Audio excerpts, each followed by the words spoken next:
네, 오늘은 영혼의 가족, 영혼의 소울메이트, 트윈플레임 관련해서 간략하게 말씀 나눠보려고 합니다. 우리가 보통 소울메이트라고 하면 잘못된 그런 오해나 관념이 많이 퍼져 있는 것 같습니다. 소울메이트는 남녀 간의 로맨틱한 영혼의 짝 이렇게 생각하시는 분들이 많은데, 소울메이트는 우리가 지구에서의 삶을 다 마감하고 근원으로 돌아갈 때, 즉 죽음의 육체적 죽음을 맞이할 때, 인생을 되돌아보았을 때 나에게 영향을 미쳤던 많은 사람들이 나의 소울메이트 될 가능성이 높습니다. 그러니까 한 명의 어떤 남녀 간의 이성적인 관계에 있는 그런 관계뿐 아니라 많은 친구나 연인, 가족, 선생님, 이웃 등등 다양한 관계로 소울메이트들이 우리의 어떤 의식의 성장과 깨어남을 도와주는 그런 역할을 하기 위한 영혼의 관계로 같이 태어납니다.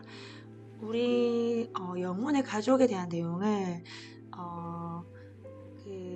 옴니 채널링 책에 나오는 부분을 조금 공유해 드릴게요. 우리가 가진 대부분의 관계, 친한 친구들, 지인들, 연인, 가족 등등 49명의 영혼으로 구성된 영혼 그룹의 영혼들과 우리는 함께하며 항상 그런 것만은 아닙니다. 우리가 있는 그대로 나와 타인들 그리고 상황이나 사건들을 깊이 수용하는 그런 어떤 능력을 키워갈수록 진전을 이룰수록 즉 영혼의 어떤 성장, 의식의 성장, 진보를 이룰수록 우리는 자신과 다른 에너지 특징을 가진 사람들과 더욱더 능숙하게 협력할 수 있게 됩니다. 그래서 여기서 말하는 그 에너지 특징은 각 영혼 그룹이 7명의 영혼으로 구성된 영혼의 가족이 7개일 때, 즉 7영혼 가족, 한 영혼 가족에 7명, 그래서 49명의 영혼, 그 영혼 그룹을 49명이 7명의 영혼 가족으로 구성되어 있는 거죠. 그래서 49명의 영혼 그룹이 각각 어떤 그룹은 치유에 관심이 있고, 어떤 그룹은 자기 사랑, 자기 수용, 어떤 그룹은 또 용기, 이런 식으로 그 그룹마다 좀 더 특별하게 추구하는 그 방향성이 있고, 그렇다고 해서 다 같은 그룹이라고 해서 또 똑같은 방식으로 삶을 구현한다는 건 아니고, 비슷한 열망, 비슷한 이상, 비슷한 호불호를 가지게 된다는 뜻입니다.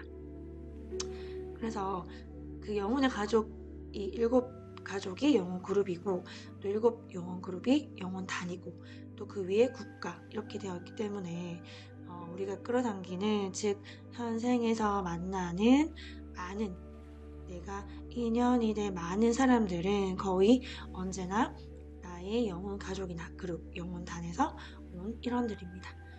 하지만 모든 것이 그렇듯이 여기에도 예외는 있습니다.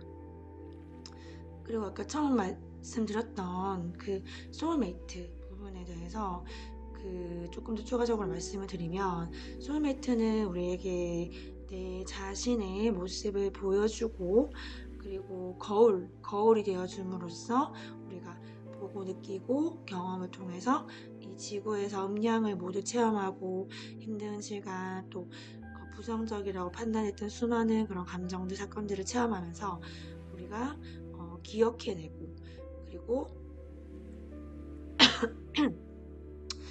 삶 속에 끌어당겨져 온 모든 사람들이 내 진동수에 의해서 끌어당겨져 온 사람들, 그들이 우리의 삶 속에 들어온 이유는 나의 진동수와 그들의 진동수가 일치했기 때문이며, 그 앞에서 말했지만 나의 성장을 추구해주는 존재들. 그래서 방금 말씀드렸던 그 영혼의 가족에서도 어떤 이러한 관계들 있을 수 있겠죠. 그리고 영혼의 가족에서 모두 다 같이 같은 때에 인간의 모습으로 존재로 태어나서 같은 어떤 인연이나 경험을 만나는 것이 아니라 일부는 그 영계의 비물리적 차원에 있으면서 영적 가이드 역할로서 활동을 합니다.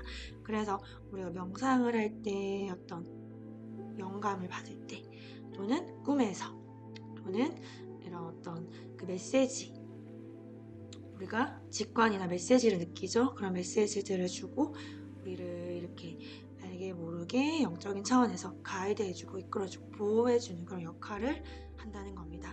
그래서 인간에게 존재를 드러낸 그 마스터 스승들 중에서는 그 개인의 영혼 국가나 대국가 일원이면서 지구에서의 체험을 끝마친 영혼인 경우가 많습니다. 그래서 더 낫다 못하다 그런 우리 인간이 생각하는 그런 어떤 우월성이라든지 그런 것이 아니라 영혼에서도 그 어린 영혼, 성숙한 영혼, 오래된 영혼 이렇게 있죠.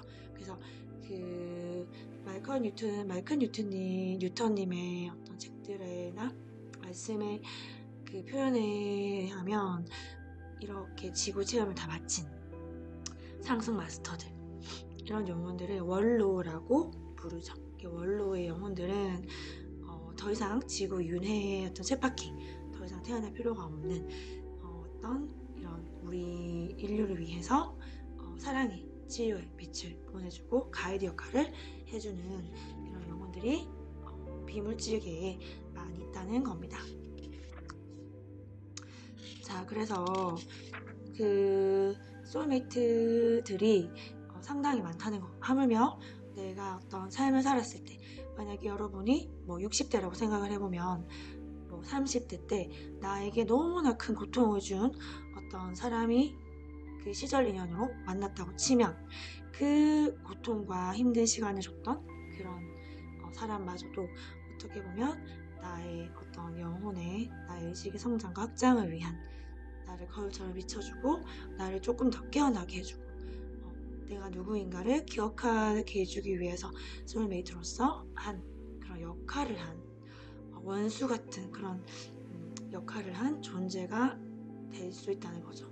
그래서 부모나 형제, 자매, 그리고 뭐 연인, 뭐 친구, 직장 상사 이렇게 모두가 당신의 영혼 가족의 일원일 수도 있고 그러나 또 이렇게 그렇지 않을 수도 있습니다. 보통의 경우는 생물학적인 우리 그 가족, 그 육체적인 가족 중에서 한두 명이 영혼의 가족에서 나오며 대개는 당신의 영혼 그룹, 더 높은 더 큰 그룹이죠. 영혼단, 영혼 국가에서 옵니다. 그래서 물리적인 가족을 창조하기 위해서 좀 더 젊고 경험이 적은 어린 영혼들이 그들과 아주 가까운 영혼들과 협력하려는 경향이 있습니다. 이들 영혼들은 생애를 거치면서 상대방과 역할을 바꾸는 경우도 있습니다. 자, 그래서 우리가 사실은 찾아 헤매는 것이 밖에서 막 사랑받고 싶고 인정받고 싶고 이해받고 싶고 이런 우리의 어떤 인간적인 마음이 사실 외부에서 많이 찾으려고 하죠. 이렇게 마음 공부를 하고 이렇게 영성에 눈에 뜨신 많은 분들도 이런 어떤 우리 본능적인 욕구나 감정들을 있는 그대로 인정해줄 필요가 있을 것 같아요. 그래서 사실은 진실한 사랑, 우리 인류가 거의 경험해보지 못한 거의 정말 극히 드문 무조건적인 조건 없는 사랑, 조건 없는 수용, 그것을 사실 찾아 헤매고 있는 것인데 사실 그것이 각자 자신 안에 있다는 거, 각자 자신 안에 있고 자신을 있는 그대로 깊이 수용하고 내 안에 5살 내면 아이를 자주 만나주고 있는 그대로 사랑해주고 수용해주고 그러한 어떤 내면 작업의 여정들을 통해서 외부에서 찾아 헤매던 깊은 조건 없는 수용이나 인정, 사랑을 내 안에서 찾아가는 거죠. 우리 각자의 영혼이 그런 여정을 밟아가고 있고, 또 처음에 말씀드린 것처럼 어린 영혼들, 그런 어린 영혼들은 좀 익숙하지가 않고, 그쵸? 지구의 삶이 좀 더 힘든 시간을 많이 겪기도 하고, 성숙한 영혼들, 오래된 영혼들, 마스터로서 육화된 영혼들 같은 경우에는 어떻게 보면 또 다른 그 주변 사람들을 돕는 더 큰 역할을 하기도 합니다. 그래서 내 안에서 신성을 발견하는 것, 그리고 나와 타인들, 그리고 작은 생명, 정말 벌레, 개미 한 마리, 나비 한 마리, 잠자리 한 마리, 길에 그 고양이 한 마리, 이런 작은 생명들이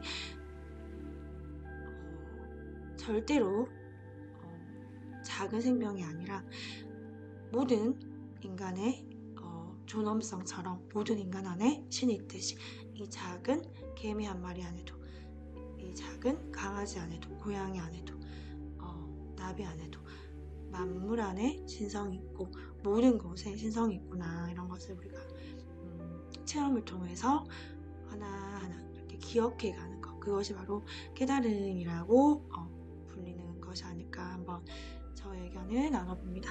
마지막으로 말씀드릴 것은 그 소울메이트에 대해서 잘못된 관념과 오해를 처음에 제가 짚어드렸는데요. 그런 많은 가족, 친구, 연인, 그런 사람들, 나를 힘들게 했던 사람들, 선생님, 친구, 나를 스쳐간 그런 많은 사람들이 수십 명의 소울메이트들, 단 한 명의 연인 관계가 아니라는 것. 그리고 트윈 플레임 같은 경우에는 사실 우리나라에는 트윈 플레임, 스타시드, 빛의 일꾼들, 이런 좀 그 우차원, 고차원 상승 마스터, 이런 영성에 대한 좀 지식이 정보가 많이 부족한 게 사실이고, 또 그리고 편견도 많은 것이 아직까지 현실인 것 같아요. 그래서 상당히 이런 내용을 나눠드리면 오해를 하시는 분들도 많아요. 그래서 항상 용기를 내야 하는 부분이기도 하고, 트리플레인 같은 경우는 소울메이트와는 또 다르죠. 소울메이트가 트윈플레임으로 발전하는 경우도 있다, 이렇게 또 나오긴 하는데, 그 영혼의 반쪽, 같은 영혼이기 때문에 그 마찬가지로 로맨틱한, 정말 평화롭고 로맨틱하고 안정적인 그런 남녀의 관계, 또는 가족 관계, 이런 관계를 일컫는 게 아닙니다. 정말 고통과 힘든 시간을 통해서 내 영혼이 내 여기 지구에서의 어떤 육체적, 물리적 체험에 있어서 더 빨리 깨어나고 각성하고 깨달음을 얻을 수 있고, 어떤 그런 그 영혼의 어두운 밤이라고 하죠.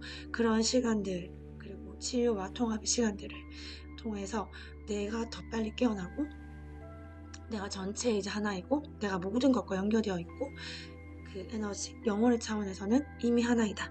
이것을